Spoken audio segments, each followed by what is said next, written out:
Ladies and gentlemen, welcome to Group Chat. We have a special episode. We have a big congratulations for one of our members here on the pod. Big news. Very big news. Big news. And we're going to get some details about, well, you know what?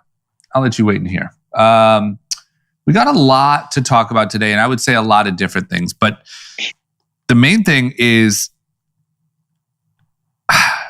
I hate to even say it because we've been able to get away without talking about it for so long.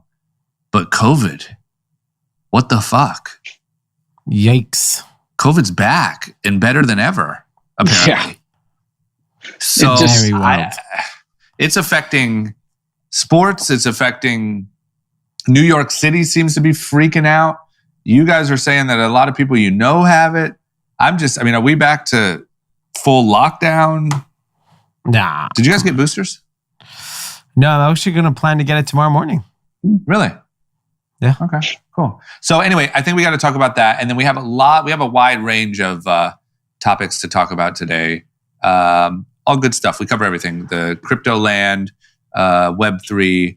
Apparently Bruce Springsteen got completely ripped off. So we're going to talk about that. and many other things. Everyone ready? Let's go. Woo! Let's go. Cash. Ladies and gentlemen, Group Chat. Cash. It's $1 trillion. Hot. On in the new dad. Woo! Congratulations. Old dad. I'm confused on how this works. You're a new...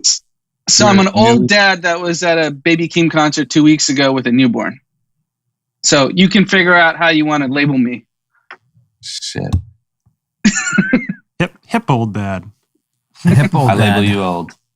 You're an old dad with new Hip hop vibes. dad. Hip hop dad. Pop culture dad.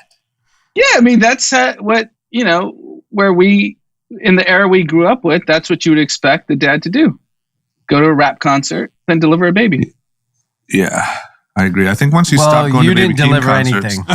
I didn't deliver a baby. Good point. But, you didn't do nothing. no, Amanda did everything, and I just sat there and tried to... You just cheered? Do you cheer, or what do you do? You're like, yeah! It's Put so that kid intense. into the world. No, so you shut the fuck up and dribble. That's what you do as the dad. Do you? Yeah. You just sit there and hold the hand or something? You just don't want to be useless. That's the whole goal is how do I not be useless? Yeah. Okay, That's well, you did it. Yeah. You succeeded. And here you are. So you're, 3 days in or something? How? Yeah, it's I think this is day 4. So Sunday to Monday, Tuesday, Wednesday, Thursday. Oh, yeah, 4 days in, yeah. How's it feel?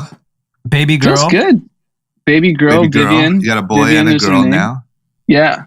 So, I mean, everyone who has a newborn knows, the early days are a lot of sleeping, a lot of shitting, a lot of pissing. You're shitting and pissing, or the baby? The baby is.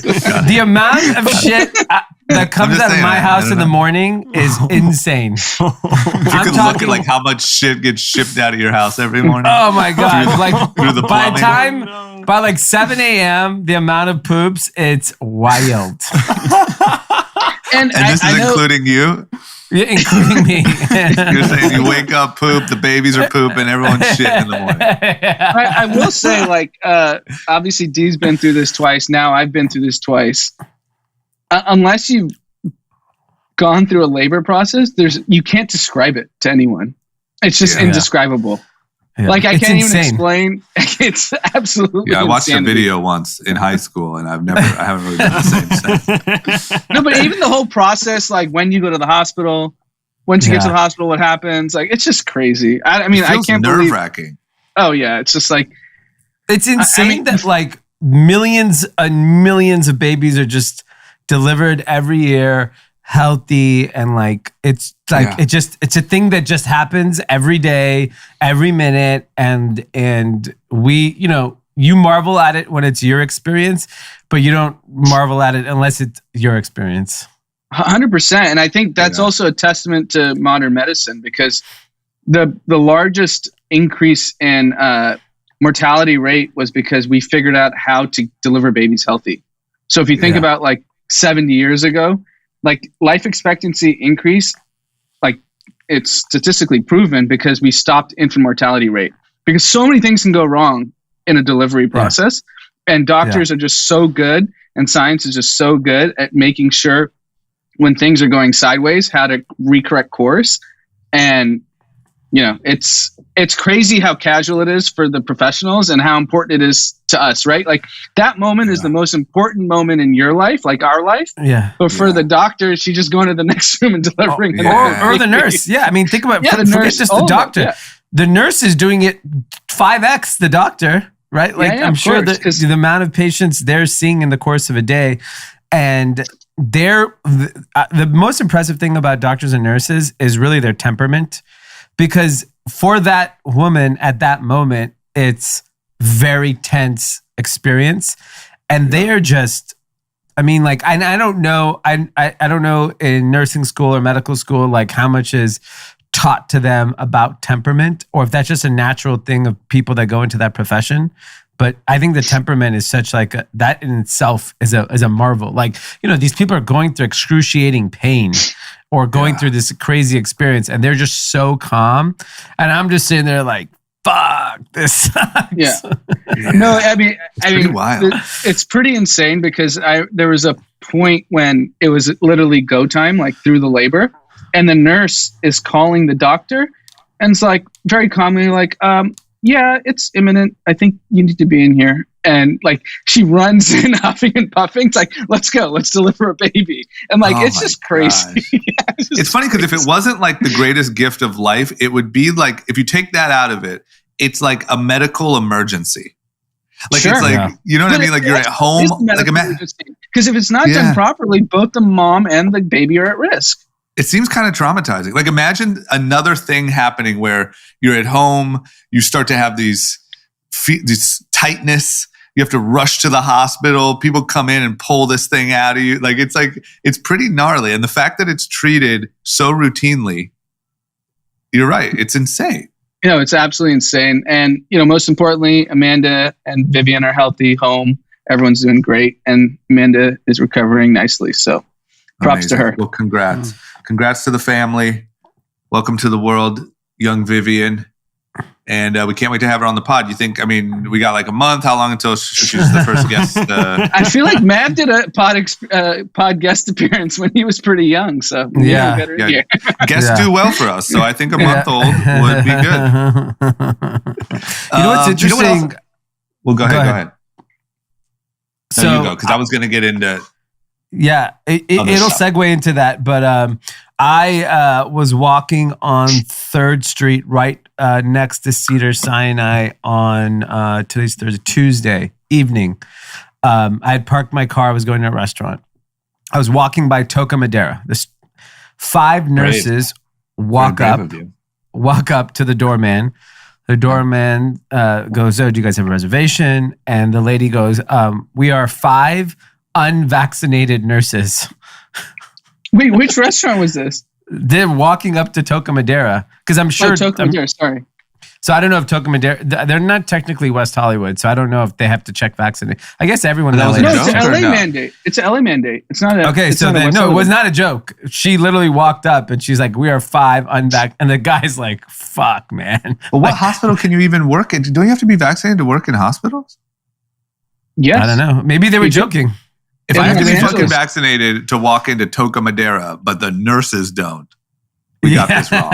No, I know. Maybe she was joking. I was like, she didn't stutter. Maybe they don't work at Cedars. Maybe they're coming out of protesters. Maybe they're making a viral video, to see, they came the to Orange County Hospital and said, like, "Hey, let's just test our luck at Toca Madera." And that's kind of in line with what I was going to say too, D, because I was joking that you were brave for even walking around in that area because we've been talking about crime so much. But Anand, you tweeted yesterday that all of your LA conversations were all about crime. Every conversation was about crime. And now that's shifted back to COVID. So is everyone getting COVID again? Everybody. That's what it seems like. I'm in a COVID bunker away from everyone right now because of that specific reason, especially with the newborn. I'm not trying to be like COVID scare man, but like, hey, I have a newborn and I don't want, to bring it home and cause disruption. But, what the streets are saying is everyone's getting COVID. Like, you guys know a lot of people with it, or yes, people know people, or I know 30 people. Easily. Everyone I've talked to will either say they have it or someone they know has it. And for the most part, people have very mild symptoms. A lot of people just tested positive and don't have any symptoms. They're getting tested because they got exposed, or there's someone at school or someone, they work with. So they just went and got tested and they tested positive. And there's a lot of, we've had some personal experiences where like people were exposed and got tested and are completely negative. But every conversation I have is, hey, so-and-so can't make it. They tested positive. We're canceling X. We're not doing this. So, it's real. Like, people are getting it. I haven't heard of any crazy like symptoms outside of just the traditional stuff we're used to hearing. So I think that's positive. I haven't talked to any doctors in LA or in Southern California about hospitals, but everything I'm reading, it seems like it's still maintaining. And I did read in other places in the Midwest, there has been a surge in hospital occupancy. So, I guess depending on the, time of the year and what else is going on in that city, who knows why if they're truly full just because of COVID. But it's hard to say. People are getting it, and we kind of expected this, right? Like, we knew that in December, the flu season and just people gathering, like, it was going to happen. But why is that? Because more people are gathering indoor? No. I think this is a combination of two things. So I think Omicron's real. It's significantly more contagious than Delta even was, and the original novel coronavirus was. And so that was like clear in the data. Because that was novel. Africa. Yeah, it was novel. That's the whole point of a virus. They become more infectious, less deadly. Yeah, I'm not. You should be COVID free with how many novels you read. I'm Mr. Novel over here. I don't know if you see the stack behind me. No, but I think the point. I think it's a combination of we got this extremely contagious variant, and everyone goes indoors at the same time. So Omicron couldn't have come at a worse time, but it was going to spread no matter what. So I think this is where nuance is so important in terms of COVID. And I'm really curious how society responds. Lock it down. Shut it all down. Shut it down. Because yes, a lot of people are getting COVID. Yes, Omicron's more potent than ever. But the hospitalization data, if that doesn't flip in a week, I think this week is the week. I remember when we first heard the South African variant, I was talking to you guys kind of off air. I was like, oh, this shit's going to be everywhere really soon. It is. But if it's a milder case and there's no hospitalization spikes and no death spikes, how is society going to respond? Are we going to have this group that says lock it all down again?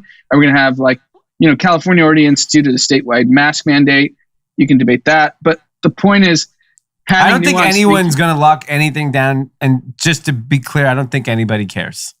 I think it'll be the same as it is now, but just a little bit more charged. So all the mask crazy people are just going to be a little bit more emotional about it, and then all the and I think the other part is I was talking to my wife about this. It was, look, we can't experience what we experienced the last 18 months again. It's just not doable as a society, and society won't stand for it. I mean, most of the states aren't going to change any policy, so that's one thing. Second, if the data shows that nothing is changing, then we basically then at that point are adding all these restrictions for basically the flu at this point, because if you look at the data for what the common flu probably causes hospitalizations, and then what this is going to cause, I don't know if people will stand for that unless people are dropping dead in the streets.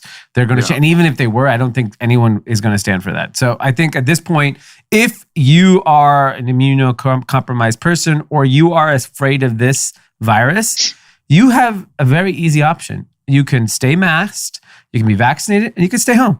And you have that option now. You don't need to.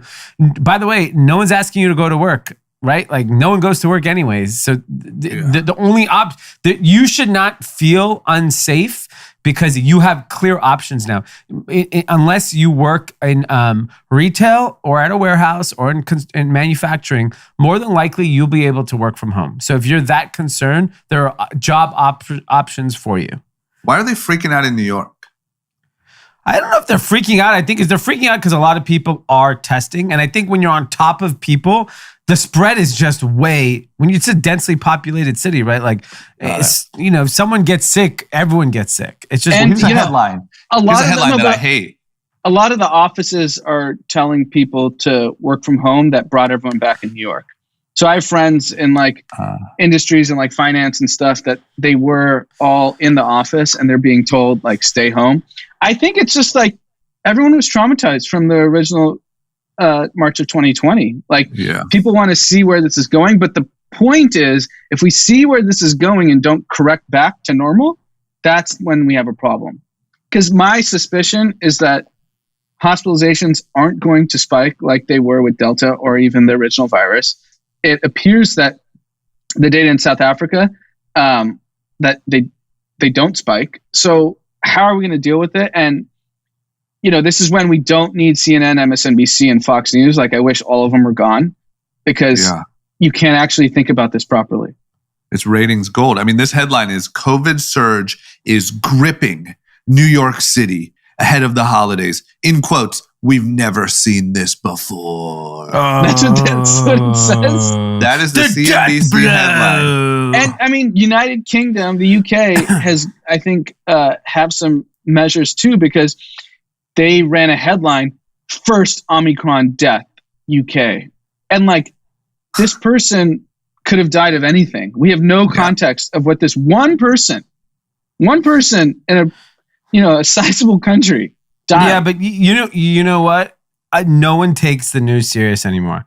The news is like Saturday Night Live. But I think you're wrong. I think that's our bubble. I think the majority of the middle of the country takes it so serious. I mean, who is watching the news? Everything between us and New York City. You take one step east, I can't or you even go to Manhattan imagine. and take one step west. I can't even imagine turning on CNN. I just couldn't. I don't give a fuck what those people think. Yeah.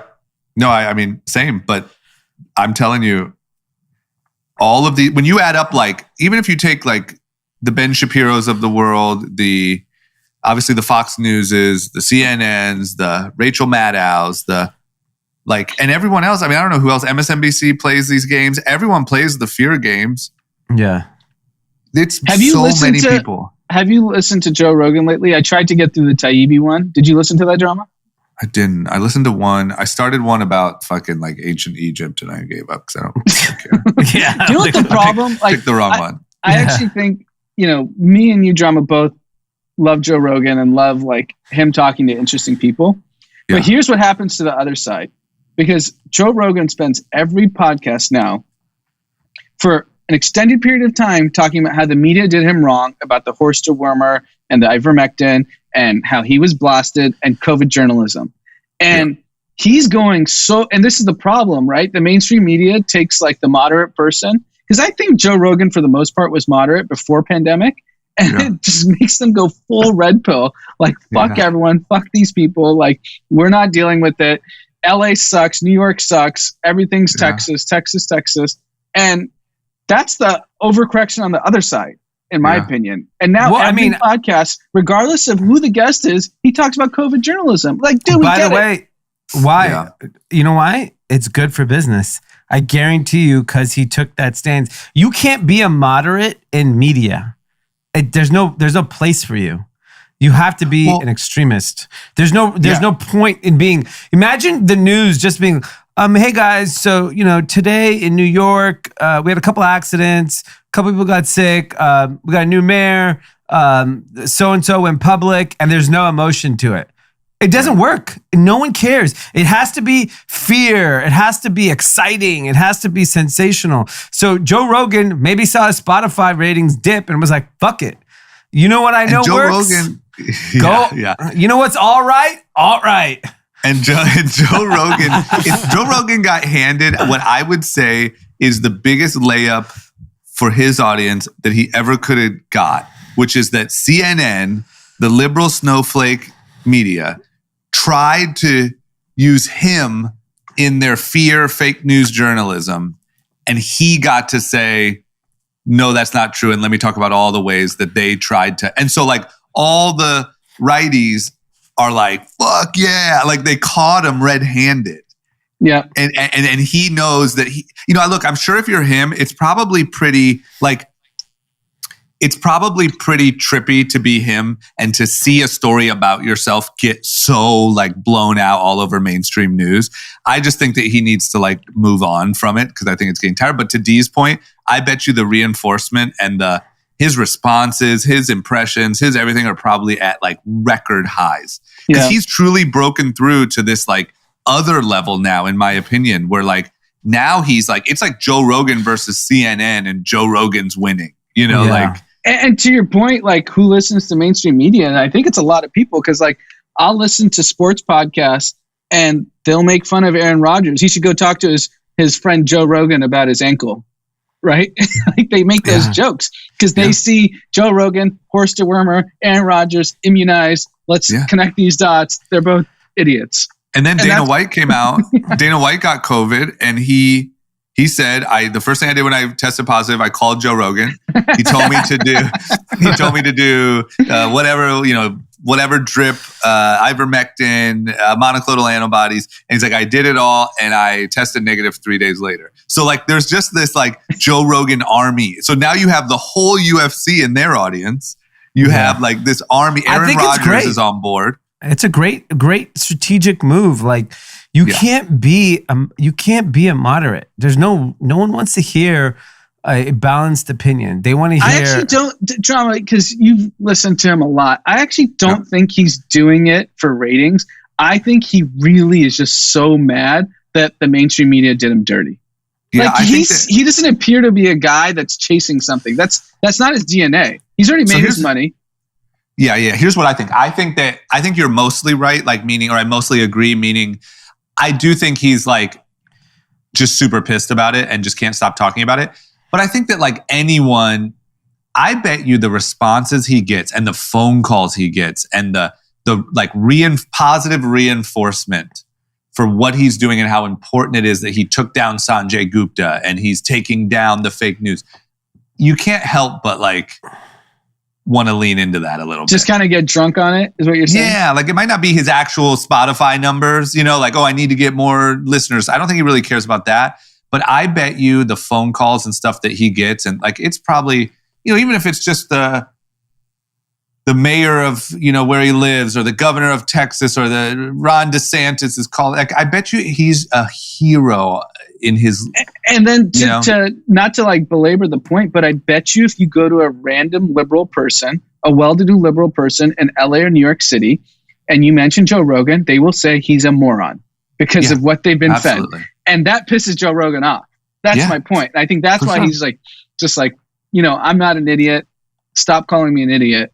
Here's why. I mean, there's already a new one. He apparently, I didn't listen to the episode, but he had this doctor on his show. I have no idea what the doctor's talking about. I know it's I saw the bio. I knew this was going to be like an anti-vaccine. Yes. And I Googled who the doctor was. I was like, oh my God, I can't even start this. Yes. So he had like that type of doctor on. And then whatever happened, someone, like the big drama right now is that someone posted like this, like, a known person posted a clip from that episode on Twitter, and Twitter banned that person for disinformation. So now Joe Rogan's retweeting it. Everyone's retweeting it. Tim Pool and Jordan Peterson, all these people are saying you can still transmit COVID if you're vaccinated.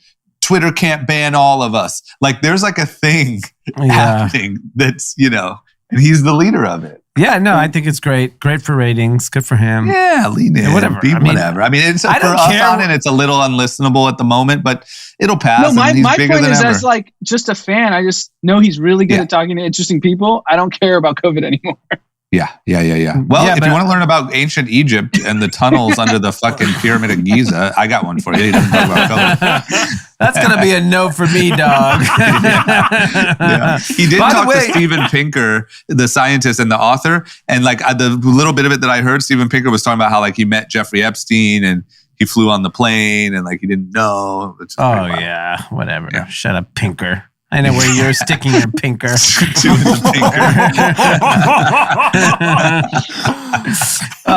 By the way, I don't know. The other thing with all this COVID talk, the big thing is offices. Apple, Google has now delayed having people back in their offices. They were supposed to have in January. So if corporate America is saying, hey, we are not asking our staff to come back in. Like, I thought there was a slight hope of people going back in the office. It's over. It's never. None. Because there'll always be a variant. There'll always be something. And in a city like LA, it's easy to like, just completely revert back to where we were and say, we don't need to Plus, open. the longer it goes, the more used to it people get. And the more like crazy going to an office feels. Yeah. I mean, we what I mean? have an office that's fully wide open. Max 3 people show up a day.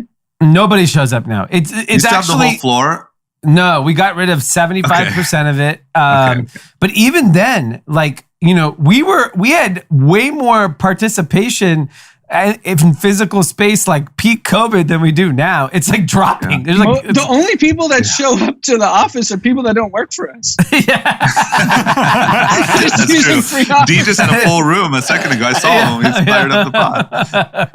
Oh my gosh. Yeah, I just think like people, it's just like it's a habit thing. Like if you haven't been to an office in 2 years, the idea of waking up a little earlier, showering, putting on nice clothes, if you're a woman doing your makeup, driving, parking to sit at your desk, fuck that.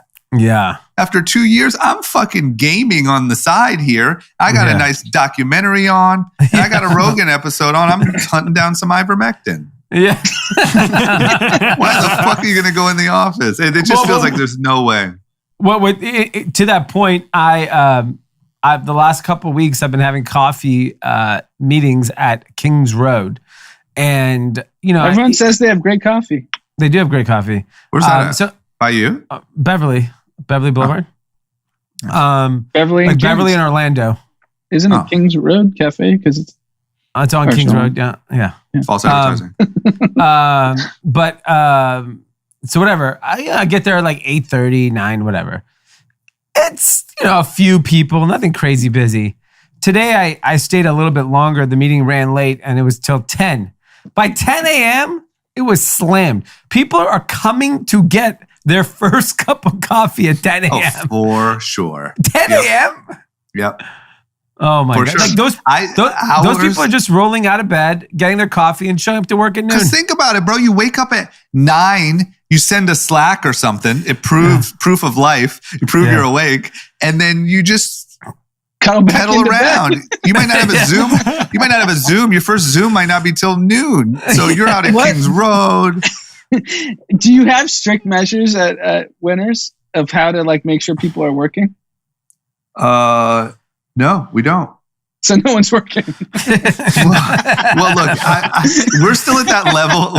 Totally, we're still at that level where it's like a small team, a lot of work. So like people could be like working from coffee shops and stuff like that, but there's not. It's still so small and easy to like oversee that there's no one that's just fully checked out. So you know what I mean? Like if I had a team of like 50. 100 people, there's no way. I don't even understand how you would begin to police that.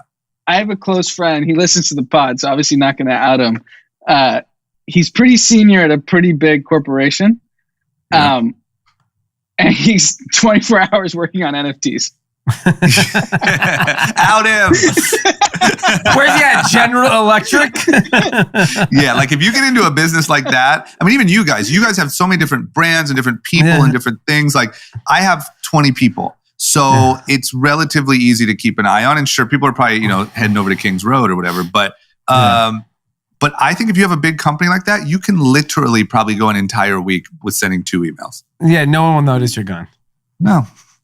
What about, we have this other story too about how LA hotel bookings are back to 100% of pre-pandemic levels. So like, it just feels like on one hand, you have this like no office. So like, this is what blows my mind. You're not going to the office and businesses have to be safe for their employees. We can't have you guys at risk or else you're going to, freak out. Offices are empty, but traveling and hotels are at 100%. By the way, every restaurant is packed. Hotels are packed. Holiday parties are packed. But God forbid you make your staff come into the office. My safety's at risk. And then you go to like Rufus de Sol at Baker, California. It's so true. And it's like 200,000 people over 3 days were at that fucking thing. Do you know who was at risk? The kids mosh pitting at the Baby Keem concert that aren't going to the office the next day. Yeah. Those kids have never even seen an office. Yeah. They're like, they would have been just starting this year. And they're like, fuck that. Gen Z does not feel safe in offices. And then 15 minutes later, Gen Z at Baby Keem concert. Yeah. And then 15 minutes later, fake vaccine positives are the new workaround. I bet you there was so many fake vaccine positives in that, or fake COVID positives used for work in that Baby Keem crowd. I mean, I bet you this week it's a great one, right? Like, I don't want to check out. Yeah. Like if 10 coworkers tested positive, you just jump on the train. Head on over to Big Bear and get some skiing in. Yeah, why not, man? Grab some friends, stay closely together in a cabin, and fucking ski. What about the other COVID thing that we have is what's the update? I mean, on my end, LA ports are at peak worse as they've ever been. Is that the same update you guys got? What's going on? So I don't know what the Biden administration is doing. They made it worse. It's actually gotten worse. There's now, as of Monday, 101 ships in the water. A month ago, it was 70. Yeah, I think it easily for us and by that it got twice as bad since he said something. Yeah, so it's now worse.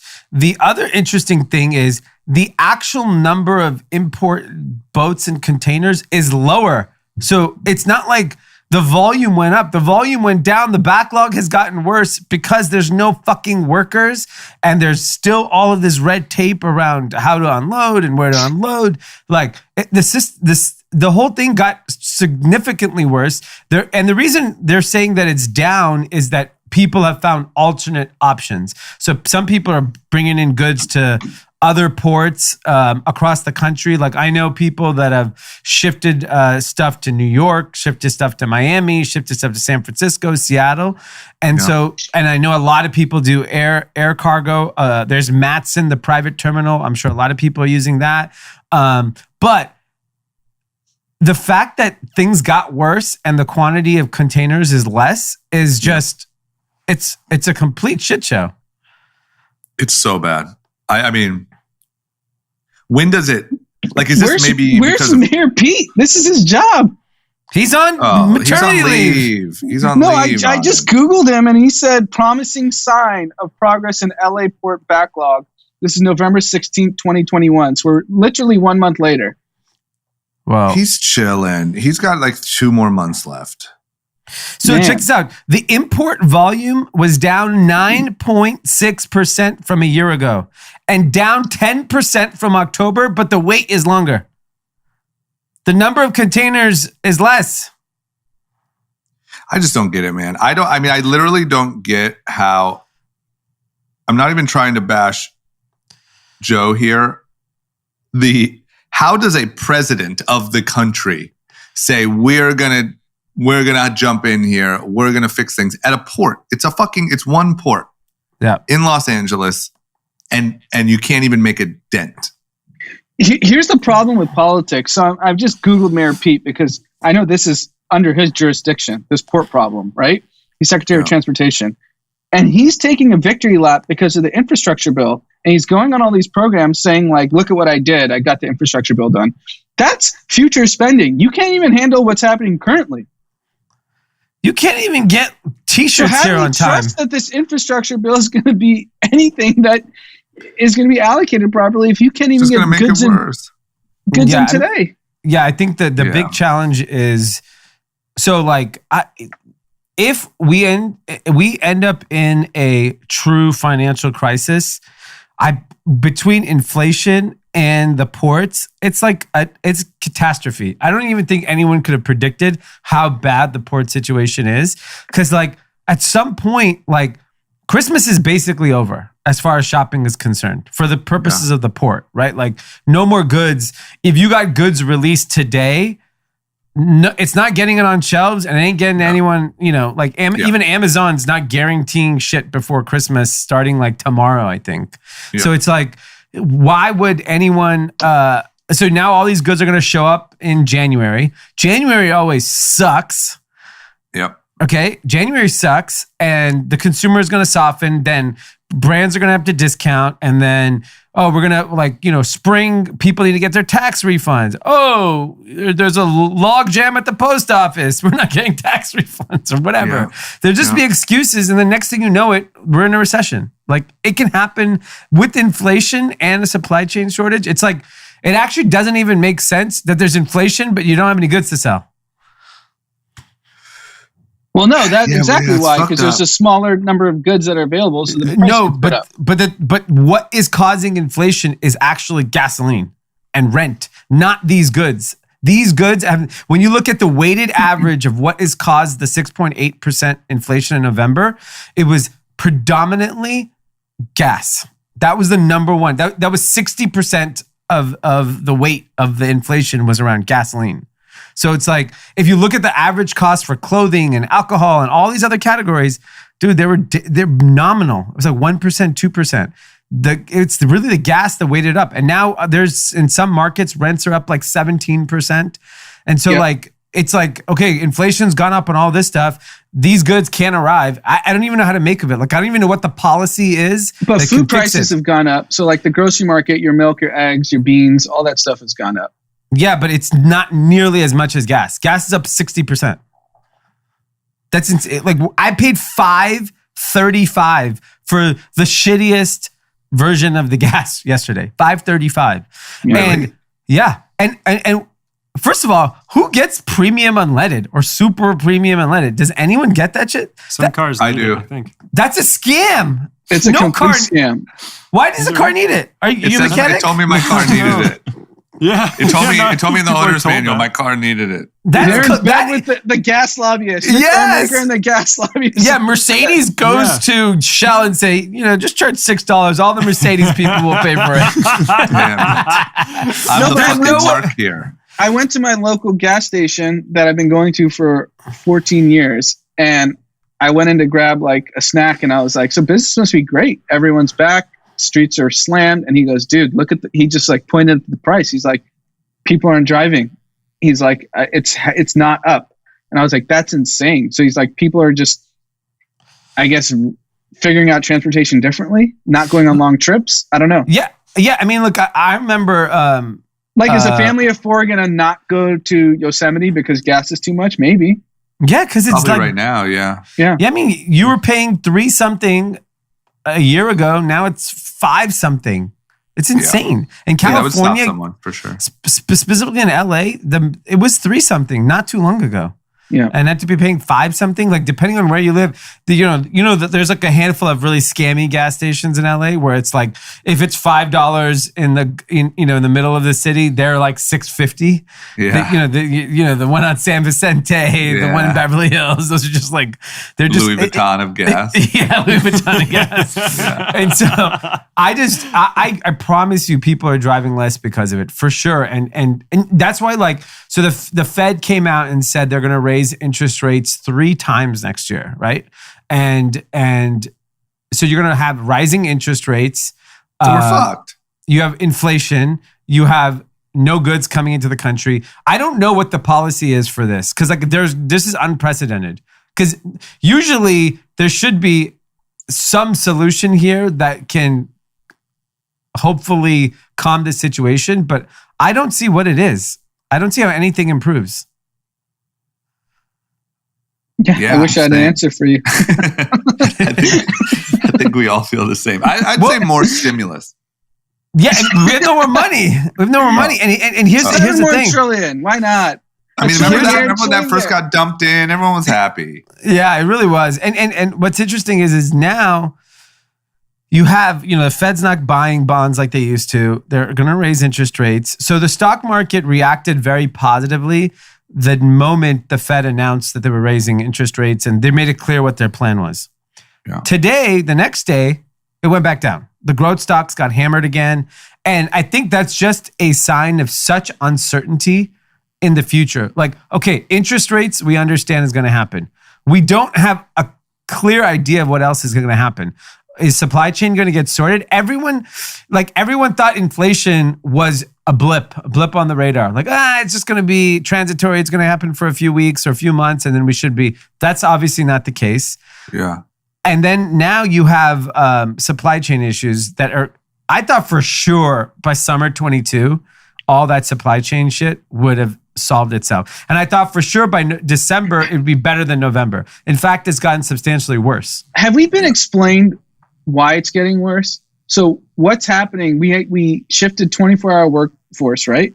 That happened like 2 months ago. Yeah. So you have more people working.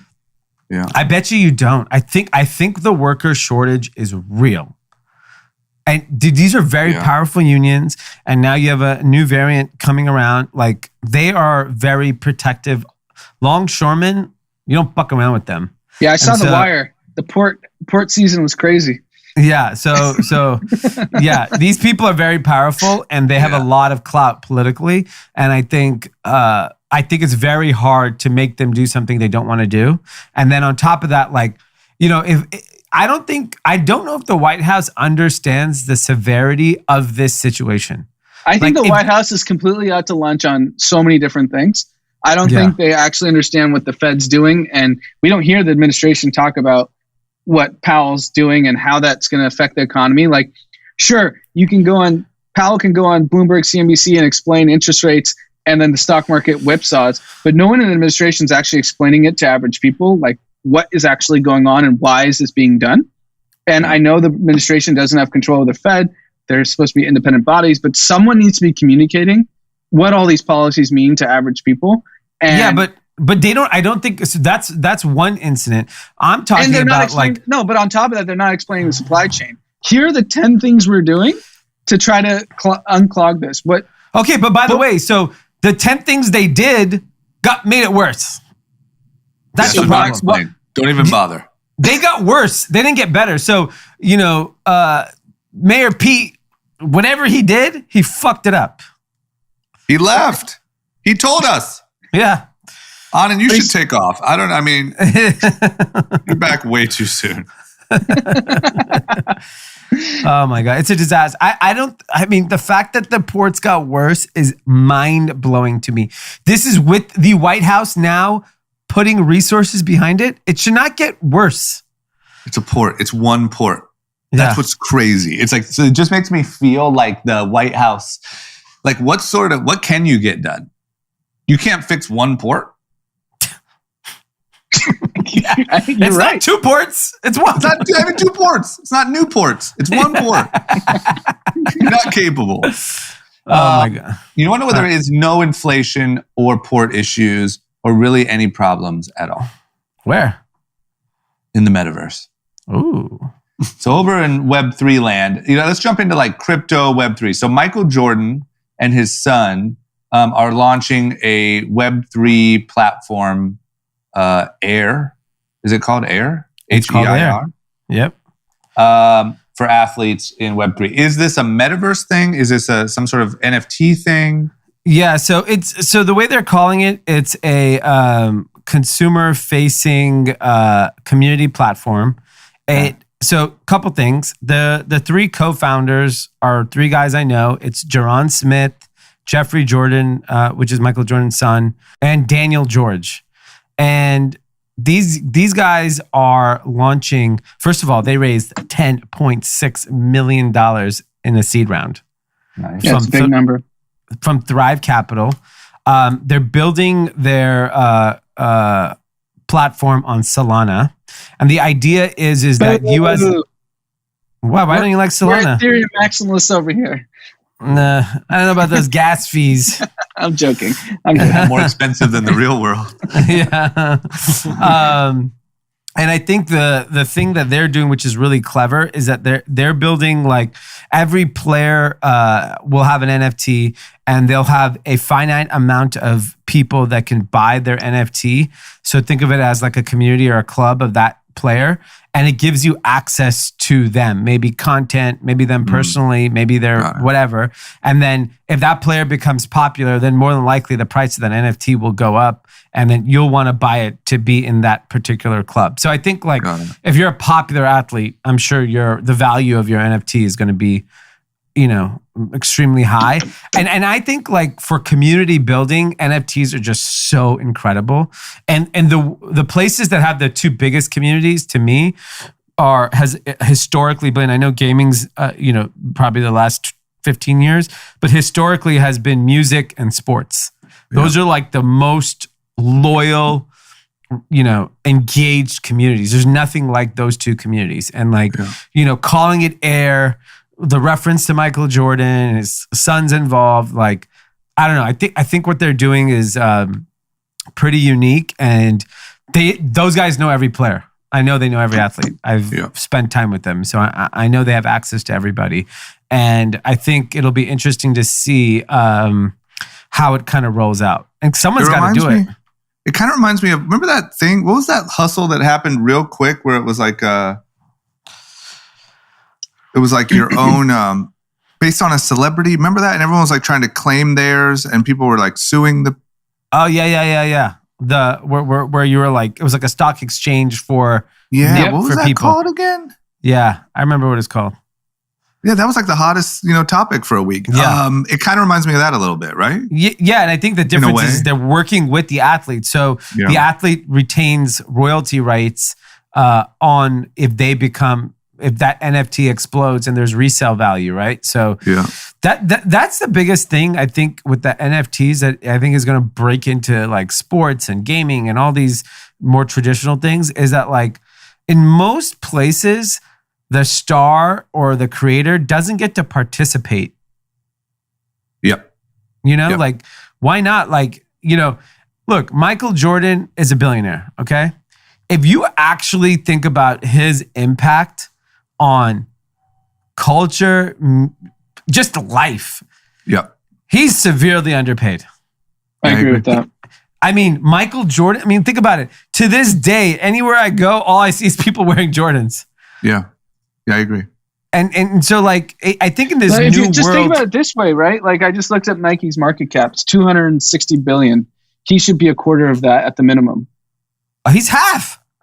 Maybe half. Who wants all those other shoes Nike makes? Nike would not. No, I'm just saying there's operations, whatnot. Like, if you're a co-founder, he should be 25% today after dilution. Yeah, he should be worth 50 to 75 billion. Just off his Nike stake, separate from his impact on the NBA. Yes. Yeah, I agree. I mean, I walked into a sneaker reselling store the other day. All I saw were Jordans, Yeezys, and maybe like a Nike Sakai collab, or like maybe some weird Presto or something like that. It's literally two brands. Nike would be, I think, Nike would be Under Armour if it wasn't for Jordan. Yeah, no, you're probably right. Yeah. I think Jordan revolutionized not only sports marketing. So think about what his effect on sports marketing was. How many other brands were able to benefit off like the model that Michael Jordan built? Yeah. And he's vastly, that's the thing with sports. I think the top 0.001% are so massively underpaid. And then the middle of the tier guys are massively overpaid. So like LeBron should be getting paid $150 million a year, not 35, 40, whatever he is. Yeah. And there shouldn't be the seventh guy on the team making $18 million a year. Yeah. I would love to be the seventh guy. Real easy job. You don't really have to perform. You hit like a 3 once in a while. You're a fan favorite. Yeah, that's a good gig. That's good.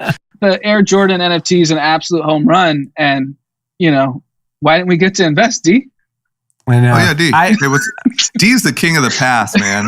Last pass over here. I'm more like John Stockton. Do the assist. I'm not Michael Jordan. He has a fast pass on all deals.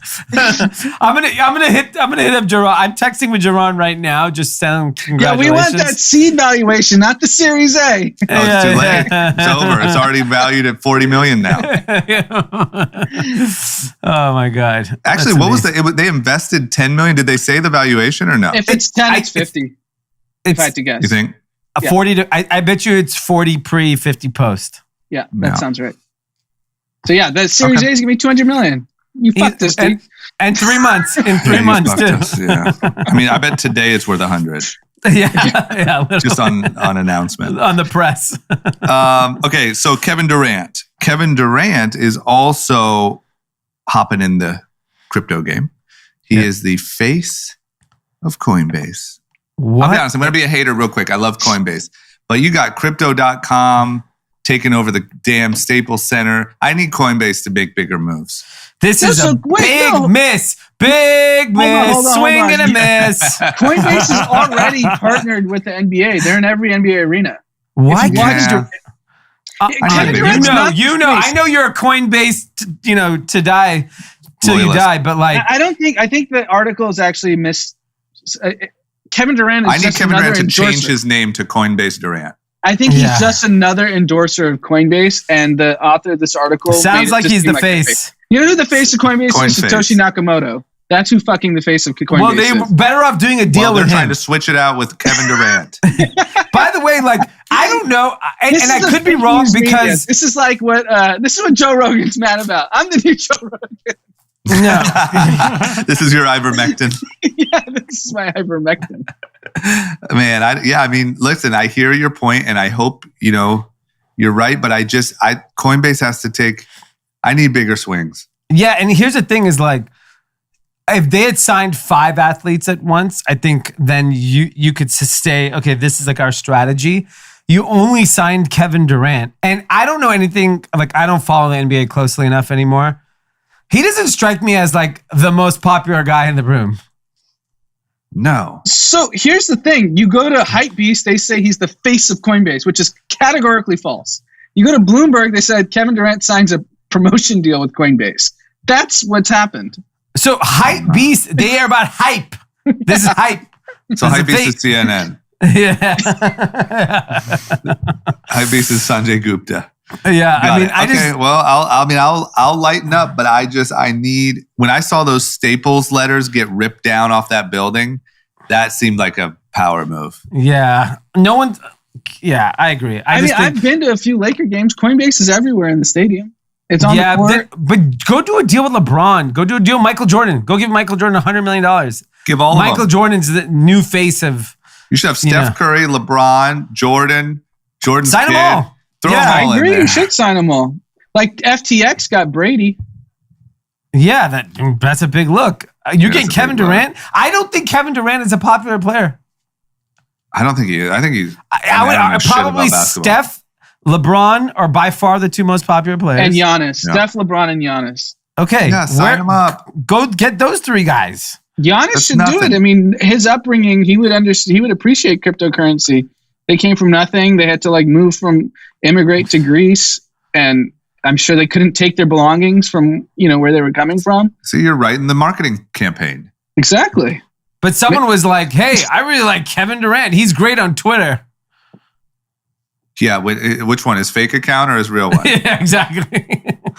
Kevin Durant and Rich Kleiman, they did a really good job in their 3 years at Golden State to just aligning with get tech. in bed in Silicon Valley. He's in a lot of hot deals. I'm not even going to hate. There's a lot of things you could say about Kevin Durant, but his portfolio is legit. You know who else's portfolio is legit? Is fucking Bruce Springsteen.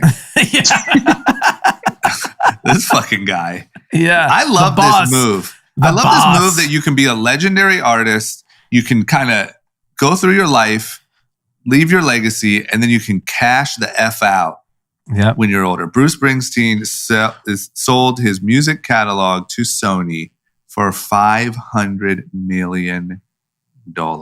My first reaction is, doesn't it sound cheap?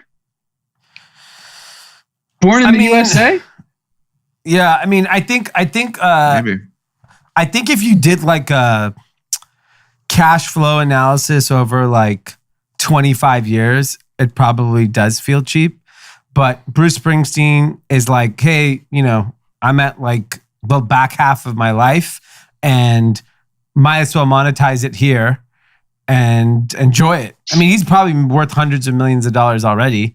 This might have put him over to like $1 billion. Who knows? If you think about it, like, I mean, I know I hate being this guy, but like, if you think about Mirror was bought by Lululemon for $600 million. Bruce Springsteen, one of the most iconic artists of all time. Oh yeah, I mean, you're not even talking about like that's mellow with valuations of other things. That's why I'm always shocked when really wealthy people, like, I'm sure Larry Ellison loves The Boss.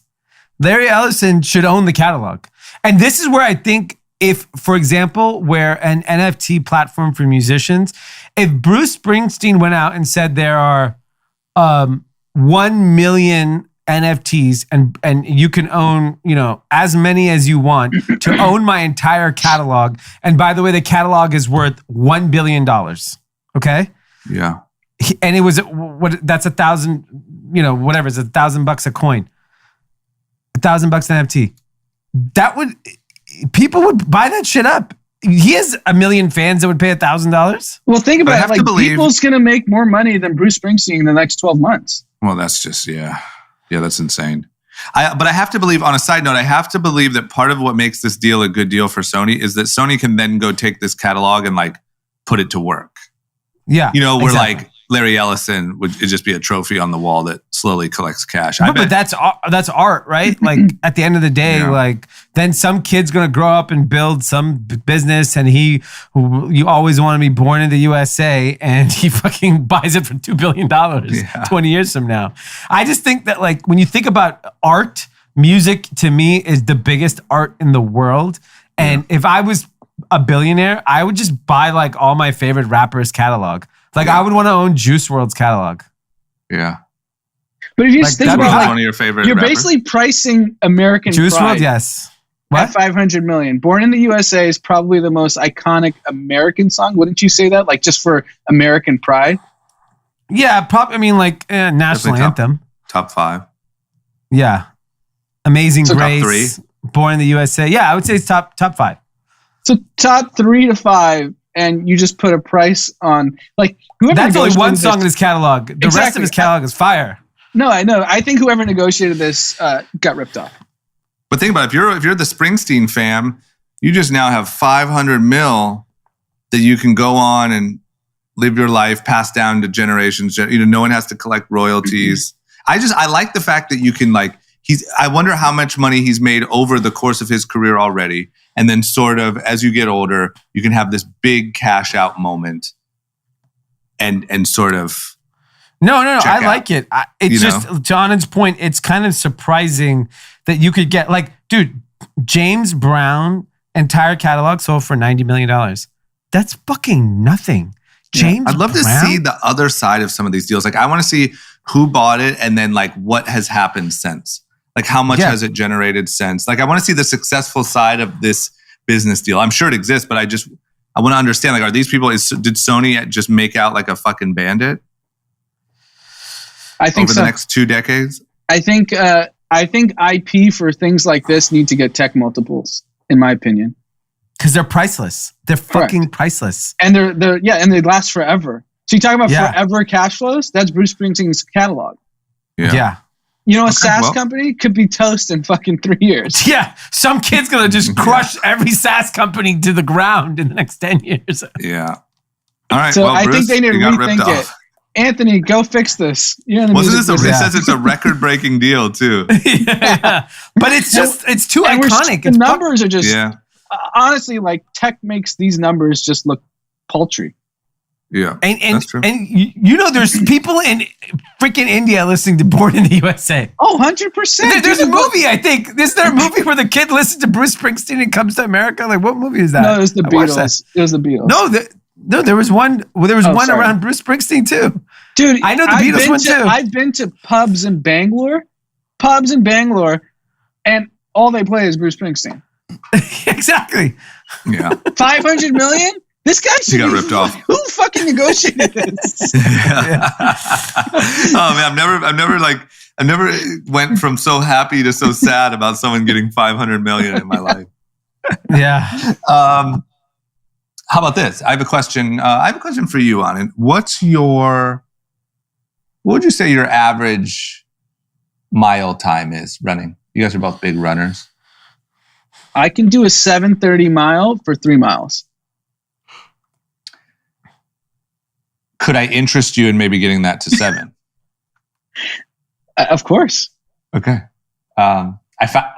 We spotted a problem. You know, like if you had bad form, you know, I would let you know. Not that I would spot it, but if you had bad shoes, I would try to give you a tip. Yep. Turns out I know what's going through those headphones when you're cruising down Beverly. No, there's no headphones. Remember, it's just the iPhone. Oh my God, I forgot about that. Oh my God, that's how you don't get robbed. They're like, man, he's got nothing to take. Yeah, he doesn't have AirPods. Guy doesn't even have AirPods. Let him run. Okay, so the thing is, I know what you're blasting on your speakerphone with your phone up to your ear. I know it's Drake. Yep. And it turns out there's been a study that says that Drake songs make people run slower. Wow. So there you go. Ditch the Drake, and I think you can get to 7 minutes. It turns out Beyonce makes people run faster. So I don't know how you feel about single ladies. Beehive. Upgrade you. Join the Beehive. I think you can hit a 7-minute mile. Bees are fast. Upbeat. There's a lot of dancing. Drake, you know, it's sad. You're running away from your ex. Slow with tears running down your eyes.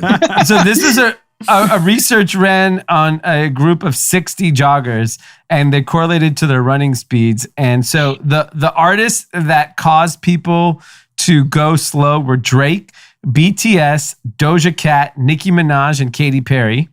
The artists that allow joggers to take their times to new heights: Kanye, Travis, Cardi B, Rihanna, Harry Styles, and Britney Spears. Harry Styles, I'm calling bullshit. Britney, I'm also calling bullshit that BTS doesn't make people faster. That shit's all like up-tempo craziness. You know, back in the day, what would make me faster is Avicii. Yeah, I still listen to house when I want to go fast. Like, where's all the upbeat? This is what I don't get. Is there any, do they say why? Because those seem like a really weird, it's not like slow songs and fast songs. It's like a very weird. I think basically people that listen to Drake and BTS are probably fat. And people that listen to Kanye, Travis are just skinnier and better shape. Got it. I mean, you're listening to Drake all day. You're probably bummed out. You're just sitting at home. You're not fast. Yeah, you've been eating. I'm just saying you could do better. Marvin's Room. I can just imagine. Like I can't imagine Eric Deluxe fast. He's listening to Marvin's Room. No, he's slow as shit. He's definitely slow. But I mean, it makes sense. Like, we've all been to all these workout classes, spin classes. They play like super upbeat stuff. They don't play like... They play a lot of Beyonce. Yeah, Beyonce's fast. But it's also because it's a largely female audience for most group classes in West Hollywood.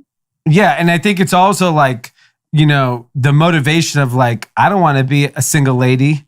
Single ladies. It's right. And then they're just flying. Yeah, not single ladies is empowering single ladies. Well, they think it is, but it's actually just reminding all of them they don't want to be. Yeah, I mean, it doesn't say like, no, put a ring on it. Faster. Yeah, if you like it, you should have put a ring on it. Yep. Yeah, it's saying like, yo, let's get this going. Yeah, I agree. I think it is empowering in that way. You know. Yeah. Okay. Well, just thought that was worth mentioning. Just think about it after you get past your your pregnancy leave and you get back to running in 6 months. Ditch the Drake. 6 months? Who am I, Mayor Pete? Yeah. Look, I want it to be fair for everyone. Okay. That's it. Time for winners, losers, and content recommendations. D, who is your winner for the week? My winner of the week is a fun little collaboration we're actually doing with Mr. Exit. It will drop on Friday. Hopefully, I'm not spilling the beans before he spills it. But we are doing a special hat that he designed, Mr. Exit designed, called Bag Pro Shops. I'm wearing it right now. Yeah. And instead of Bass Pro Shops, it's Bag Pro Shops. And, it's celebrating all the bags everyone made this year in technology. So it's going to be on the New Republic site, shopnewrepublic.com. Head over there, search for Bag Pro Shops. And it's when I saw it, when he Exit sent it to me, I was like, this is incredible. It's really funny. Yeah, Mr. Exit is praying for exits, the iconic Instagram handle on social media that has captivated all of Silicon Valley. Yeah. So if you claim to have made all this big money this year, you should go buy it. Otherwise, you're broke. Agreed. Okay. Or, fuck it. Even if you're broke, act rich. Yeah, pretend. That's what everyone else is doing. Yeah. Anand, who's your winner? My winner is the branding of NFTs. So I just did some simple Google research, and how many active NFT wallets are there right now in the world? And it seems to be around 300,000. I think that's a rough guess. Plus or minus, call it 5-10%. Yeah. But if you were to think about the social zeitgeist of NFTs, you would think 1 billion people have NFTs. Yeah. Yeah, you're right. Right? You're right. Yeah. So the disconnect between how big this NFT branding is versus how many people actually have it is so large. And I'm trying to think it's similar to early crypto, so I'm not being critical of it. I just think it's fascinating. No, that means it's like early internet where it's going to bust. Because the early internet was everyone we thought was talking about it, but no one was actually on the internet. And that's... that's true because... Yeah. I found that pretty interesting because my Instagram is 90% NFTs. I don't know, everyone is... every celebrity... Every celebrity is posting it. I saw Bieber post something. Melania Trump has one now, right? Yeah, she just launched a whole new venture. Yeah, that's great. And you think about really promising. Steph Curry, FaZe Banks, you name it. Everyone's NFT, but 300,000 people, that's 3 Coliseums. And we're talking about a global phenomenon. Yeah, that's pretty wild. Okay, well, that's what I'm saying. Act rich, because no one's actually making money off of NFTs. Yeah, exactly. So grab your Bag Pro Shops hat and just talk about NFTs. Be like, my wallet, people. Yeah, people. Okay, that's a good one. My winner, I'll give my winner to, I guess we'll see after the weekend, but Jake Paul has another fight Saturday. Oh, wow. Yeah, so, I don't know. We'll see what the pay-per-view numbers are, but I'm guessing he's catching another bag. He was supposed to fight Tommy Fury. Yeah. Tommy Fury bailed, so he's fighting Tyron Woodley again. I don't know. I'm going to buy it. Maybe it'll fall off a cliff. I can't really forecast what'll happen, but I will say, this is a couple fights now with Tyron in a quick amount of time. The guys, if you looked at his boxing, prize winnings for 2021, it's probably pretty impressive. All right. And Fury dropped out because of medical reasons. Did they ever say why? Yeah, he said he had a chest infection or something. And then Woodley actually got the I Love Jake Paul tattoo, right? He said he did. I haven't seen any real... I don't know. That photo that he posted looked a little like a Bic pen. So there are people in the sport that thought Woodley tanked the fight. That was part of the payday. This stuff way better than I do, but I remember there was one part in the fight where Woodley kind of caught him and then he backed off and everyone was saying that's not how Woodley fights. If he were to catch him once, he would go all in. Yeah. So do you think he just beats the shit out of him now or Jake Paul just comes out again? I'm going to be honest. I don't really believe any of that. I think people that are saying that are more talking about how Woodley used to fight in the UFC when you would catch somebody and then you would sort of take them down and try to wrestle with them. You can't do that in boxing. And I think Jake was actually a little better than Tyron thought. And so he was a little scared and he was too scared to rush in and potentially get hit with something. That's what I think. But there was a whole rumor that Jake Paul had a no knockout clause in the contract. And But now they're saying that Jake Paul added $500,000 in this contract if Tyron can knock him out. So there's a bonus for a knockout. So he's confident. I don't know. I can't tell. I mean, Jake Paul's so much younger. Like, I believe in how much better he could have got in, 6 months, whereas Tyron's older. I don't know. I really don't know who I would put on. But thanks for the roundup, Max Kellerman. You're very welcome. Welcome, my last question, is this an easy to buy pay-per-view, or is this like a Triller, no chance Showtime. I can figure it out? Okay. Showtime. Jake Paul has the Showtime deal. Okay, great. I can do that. So we'll see. Okay. What are we on? Losers? Who's your loser, D? Peloton. They might go three-peat on losers. They're just lose every single week. Sex in the City thing? So, the first thing was the big story last week was, in the first episode of the new season of Sex and the City, at the end of the episode, Mr. Big, the love interest of Sarah Jessica Parker, I believe, he's on a Peloton, has a heart attack, dies. And everyone was like, blah, blah, blah, stock went down.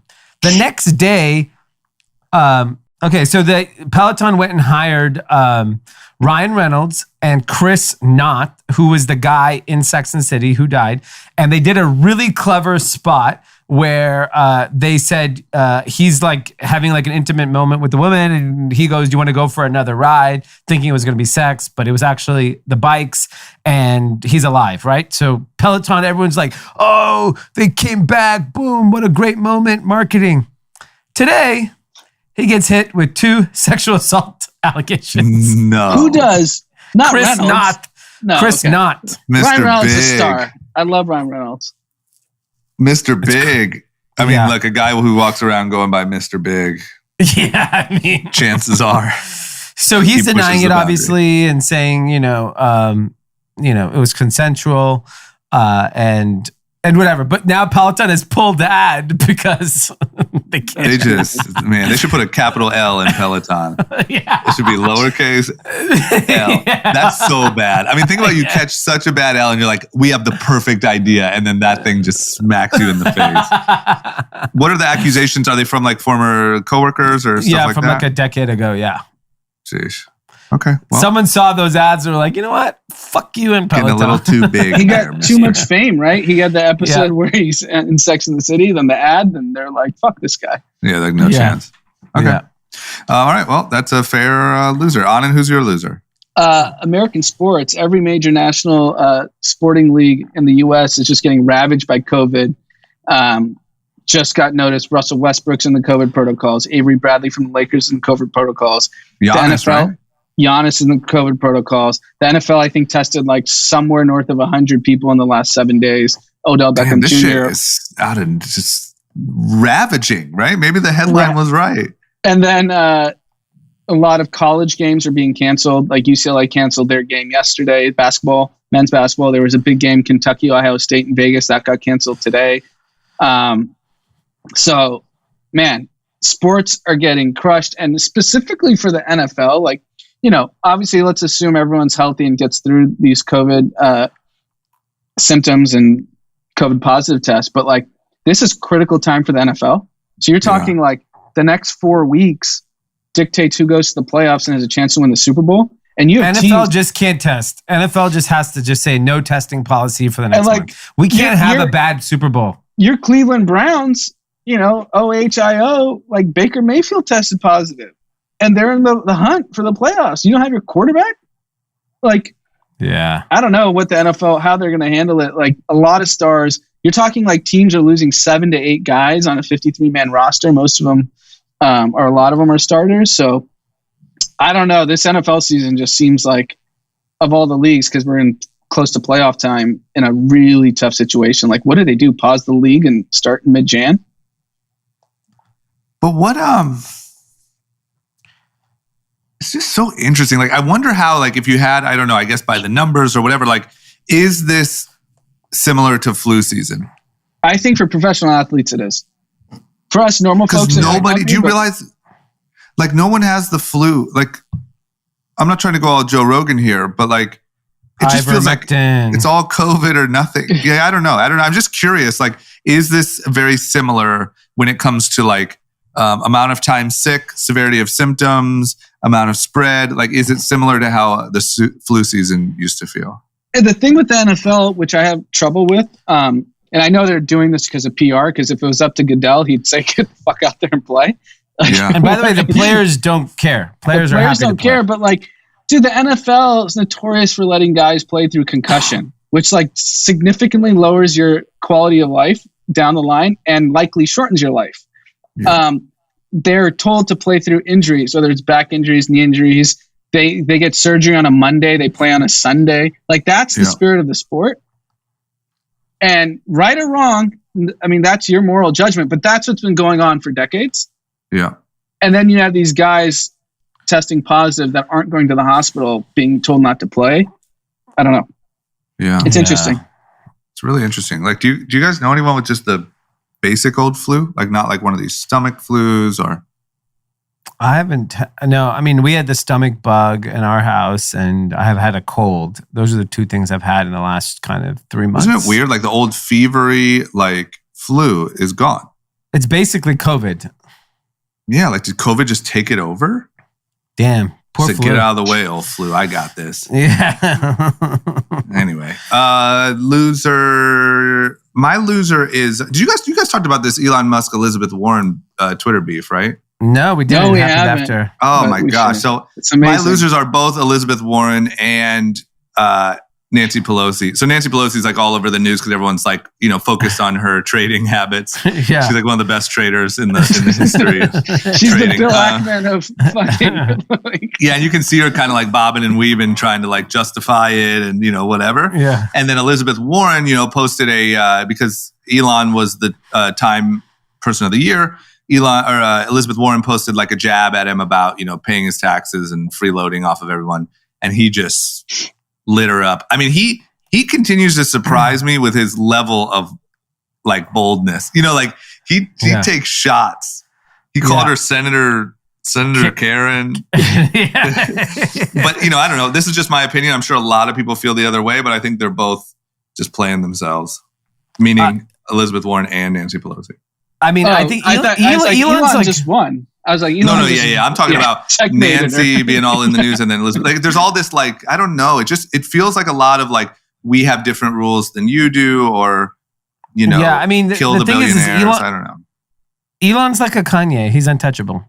Just like, why doesn't Elizabeth Warren go after Nancy Pelosi? Right. That's the right thing to do. Yeah. Like, right? lay off the guy that's actually trying to solve climate change in the private markets. Yeah, I didn't like either of them. I feel like they lost big time. And I feel like, look, unfortunately or fortunately, however you look at it, if you want to be like one of these lawmakers or Congress people or whatever and be outspoken, you got to get better at social media because you're just going to keep getting smoked. Yeah, because now Elon's going to motivate the next generation to be like, oh, you could just talk back. Yeah. You just clap back. Just you don't like what you hear. And write back a hot tweet. Yeah. Fuck you. Because he wrote he paid the largest tax bill in American history. So he's like, what do you want me to do? Yeah. It's just not. Just that's what people are mistaking about Elon, especially the Elizabeth Warrens of the world. He does not care about money. Like, he could be worth 100 billion, 50 billion. This guy was willing to lose it all in 2017, 4 years ago. Yeah. Yeah, it's just the wrong guy to pick the fight with. Yeah, it's like not the guy. Like, go after like some hedge fund guy that's like skirting taxes. Yeah. Okay, those are my losers. What about content recommendations? Anything hot for the weekend? You hyped up this Succession finale drama. Good. Fucking stupid. Unbelievable. That was my content of the week. I finally caught up. We finished it 2 nights ago. Succession. What's the big deal? He was getting a divorce? That was it? Shows of the last handful of years. Nah, it's there he is. There's big miss. Big miss. There's my guy. It's so why are the kids so I'm sorry, stupid? The Rock didn't Why are the come kids out, okay? He wanted Kevin Hart in the last Yeah, Kevin Hart was like, hey, what's going on here? The dude would be like, incredible. Where's The Rock? Where's The Rock? Where's the shooting and the bombs? I don't know. Like, why are the kids so display of like how I envision every billionaire family exists? Yeah. And I feel like every billionaire like family that has had money forever has characters that all resemble each of those. Just incredible writing. I'd say cinematography. Roman's my favorite character. Who's yours? Acting. I hate them all. If I can't choose Roman because you just did, I'd say Logan. Yeah. He just doesn't lose. Yeah. No, it's pretty good. It's just the one thing I like about Logan, I like how he says "fuck off." Fuck off. I really like that. Yeah. You know what I learned? I told you that. I did that. You can go on. You can go on Cameo and he'll tell anyone to fuck off for you for $500. Really? Did you get it? Yeah. I did it. I'm going to use that for fantasy football. Because we had like a premiere viewing, thing with our friends. And so I had him name everyone who was coming and glad you guys liked the show and fuck off. That's great. It's great. You can do it for whatever you want. Do it for your fantasy football. Yeah. When you win the next one, pay up, bitch. I'm playing Anthony this weekend, so hopefully send him. Win. That's perfect. So D, I think you lose this one, man. I'm okay with it. What'd you do? You caught up? Did you catch up on everything and then you watched the finale? Yeah, I hadn't been able to watch, and then I got to see the finale last night, and I don't know. I was like, I didn't even understand what was going on. Yeah. Like, guy got divorced. Well, I think it's just, it's at like there's a certain, what would you call it? It's like an intellectual level that Anand and I just, fuck off. Fuck off. And unfortunately for D, this is a show you have to pay attention to. I know, that's the problem. True. I know he wasn't paying attention. He was on the phone. Haley's like, what happened to Kendall? Because she's not paying attention either. And then I was like, I don't know. Yeah. I think he was on a boat or he fell asleep. I don't know what happened. I think he died. And then he shows up. He's on a boat. Yeah, I think he was on a boat or he fell asleep. I know. And then he shows up in the scene, and Haley's like, "Why do you even watch these shows? You're not paying attention." I'm like, "That's no, why." God damn it! This is one of the few shows that I put my phone to charge so I can't look at it because I want Curb Your Enthusiasm. Yeah. I'm 100% attention because that you can't miss anything there. It's too good. They're doing a good job. I mean, I haven't watched it yet. It's funny this season. Did you see the reports? I know D definitely didn't. That Kendall takes method acting so seriously that he freaked out the characters in the show. Yeah, but then did you see that Aaron Sorkin and everyone came out and Jessica Chastain, they all came out and said that was a hit piece. That's ridiculous. He's one of the greatest actors. Oh, I didn't know. There's this whole drama over it. Yeah. Okay. So what's your content, drama? Or is that I guess that was going to kind of be mine. The only other thing was this Jake Paul spectacle on Saturday. Okay. It'll probably be 9:30. Should I be ready around 9:30 or no? Yeah, definitely 9:30. Actually, I wrote it down. Let me see. I'd say tune in at 8 just to be sure. Okay. Just do a check-in. This weekend, Tiger Woods is playing in the PNC Championship with Charlie, with his kid. Oh, his first time returning to a golf course. What is PNC? It's like a father-son tournament. Wow. Yeah, so it's his first time, it's obviously a father-son tournament. It's totally different, but first time back on the course on camera. I love the viral video of him and his son with the exact same mannerisms. It's so good. Yeah, that's cool. They're back. Okay. We got any shout-outs? Yeah, I have a shout-out here. The shout-out's from Ivan to his girlfriend Jessica to congratulate her on her new handmade jewelry business that she started earlier this year. He's so proud of you and for the success she is having. He was excited to see someone firsthand start a business on Instagram, do some organic marketing, reach out to influencers, now has a Shopify site and now been successful. The name of the site is The Beads Knees, BEADSKN. Knees. And of course, they're offering an incredible discount for group chat listeners. Use the code group chat and you get free shipping. I just checked it out. It's very reasonably priced. So if you haven't gotten a Christmas gift for that special someone, head over to thebeadsknees.com. And so it's the beads and then KNEESS.com. Use the code group chat for $28. You get a pearl necklace. Wow. There you go. Don't say we never gave you nothing. Yeah. And congrats. Congrats. Okay. Is that it? That's it. That's all I have. Do you guys have any? Nope. Great. Okay. There you have it. Guys, thanks for tuning in. Sunday is our Christmas special before we break for the holiday. So ho, ho, ho. Mm-hmm. And we'll see you then. Bye. Bye.